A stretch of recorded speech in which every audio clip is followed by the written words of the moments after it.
গত বছর 15ই ডিসেম্বর আমাদের পুরুলিয়ায় একটি আবৃত্তির অনুষ্ঠান ছিল। 14ই ডিসেম্বর রাতের ট্রেন ধরেই আমরা পুরুলিয়ায় পৌঁছে যাই। অর্গানাইজাররা আমাদের থাকা খাওয়ার ব্যবস্থা করেই রেখেছিল। পরদিন সকালবেলা 8টার সময় উঠে আমরা সবাই মিউজিক রিহার্সালে বসি।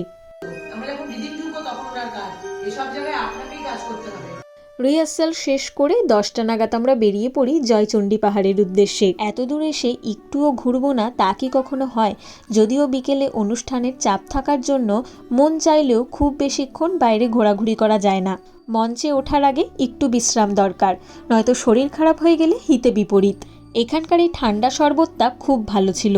1 ঘন্টা বাইরে কাটিয়ে প্রচুর ছবি তুলে 3টের মধ্যে আমরা আমাদের হোটেলে পৌঁছে যাই। খাওয়া দাওয়া করে 1 ঘন্টা একটু বিশ্রাম নিয়ে 6টার মধ্যে আমরা পৌঁছে যাই আমাদের অনুষ্ঠান মঞ্চে। অনেক প্রশংসা পেয়েছি অডিয়েন্সের। আপনারাও যদি আলেখ্যকে শুনতে চান তাহলে আগামী 6ই ফেব্রুয়ারি বইমেলার SBI অডিটোরিয়ামে চলে আসবেন।